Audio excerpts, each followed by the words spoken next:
আসছেন মিলা নোভা চট্টগ্রাম থেকে।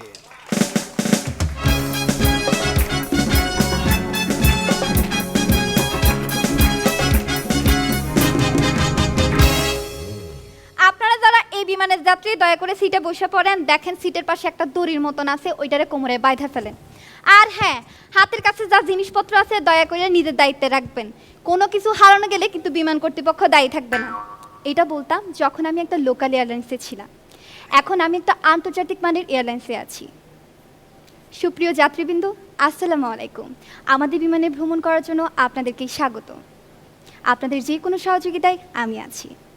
আমি যখন মোটা ছিলাম সবাই তখন আমাকে বলতো বিমান খালা, আর এখন আমার এই ফিগার দেখে সবাই আমাকে বলে ওয়াও বিমান বালা।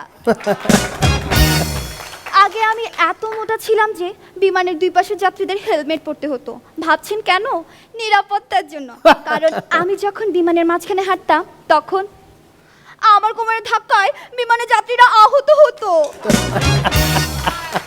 বিমান কর্তৃপক্ষকে অবশ্য বেশি দিন এই ঝামেলা পোহাতে হয়নি, কারণ মাঝখানে আমি এত মোটা হয়েছিলাম যে বিমানের মাঝখানে সিটই উধাও।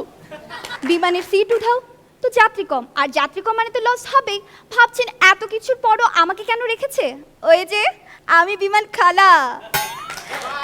সব জায়গায় কিন্তু মামার জোর চলে না, কিছু কিছু জায়গায় খালার জোরও চলে। আচ্ছা বলেন তো, বিমানবালারা কেন এত সুন্দরী হয়? সুন্দরী দেখেই তো ওদেরকে নিয়োগ করা হয়। রাইট। আগে যখন মোটা ছিলাম সবাই আমাকে বলতো বিমান খালা একটা বিচ্ছেদের গান লাগান, আর এখন আমাকে দেখে বলে এক্সকিউজ মি, একটা রোমান্টিক গান হবে? আমাদের মাঝার স্যার সেদিন ফ্লাইটে উঠলো, তো কিছুক্ষণ পর আমি বলছি সম্মানিত যাত্রীবৃন্দ, আপনাদের সবাইকে জানাচ্ছি স্বাগত। আপনাদের যে কোনো সহযোগিতায় আমি আছি। দেখুন আপনাদের পাশে একটি বক্স রাখা আছে, বক্সে আপনাদের প্রয়োজনীয় জিনিসও রাখা আছে।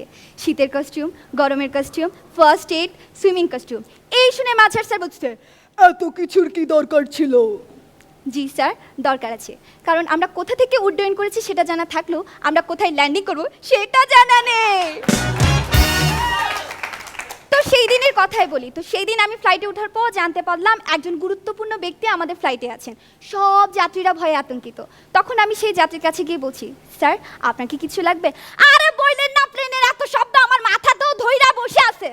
জি স্যার, দেখা যাক আমি কি করতে পারি। তার কিছুক্ষণ পর তিনি আবার আমাকে ডেকে বলছেন এই যে ম্যাম এইদিকে আসেন। আচ্ছা কিছুক্ষণ আগে যে শব্দটা হইতেছিল ওইটা এখন আর হইতেছিল না কেন? স্যার কিছুক্ষণ আগে যে শব্দটা হচ্ছিল সেটা ইঞ্জিনের। আপনার অসুবিধা হচ্ছে দেখে আমাদের পাইলট সেটাও কিছুক্ষণ আগে বন্ধ করে দিয়েছে। তো সেই দিন ককপিটে উঠার পর দেখলাম এক যাত্রী বসে আছে। আমি তো অবাক। তিনি আবার উঠে গিয়ে পাইলটের পাশে গেল। তিনি একবার পাইলটকে বলছে ডানে যান, পাইলট ডানে গেল। বামে যান, পাইলট বামে গেল। এরপর বলছে ওই যে দেখছেন আগ্নেয়গিরি, ওইখানে যান। এই শুনে পাইলট বলছে কেন? কারণ আমি একজন আলোকচিত্র শিল্পী, ওই যে আগ্নেয়গিরি দেখছেন ওর আলো দিয়ে আপনার একটা ছবি তুলবো। কি আপনি আলোকচিত্র শিল্পী? আমি তো ভাবলাম আপনি আমাকে গাইড দিয়ে নিয়ে যাচ্ছেন, কারণ আজকে এই প্লেনে আমার প্রথম দিন। আচ্ছা বলেন তো কোন প্রাণী উড়ন্ত অবস্থায় ডিম দেয়? বিমানবালা। এই যে স্যার দুধ নেন, এই যে স্যার ডিম নেন। সম্মানিত যাত্রীবৃন্দ, আমরা আমাদের গন্তব্যস্থলে পৌঁছে গেছি। সবাই ভালো থাকবেন, সুস্থ থাকবেন, নামার সময় টোকেন নিয়ে নামবেন। বাহ বাহ বাহ বাহ।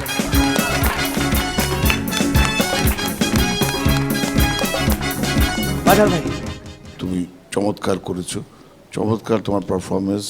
এয়ার হোস্টেস, যথার্থ এয়ার হোস্টেস তুমি। ধন্যবাদ তোমাকে। নিপুণ খুব ভালো পারফরমেন্স, তোমারটা খুব ভালো ছিল।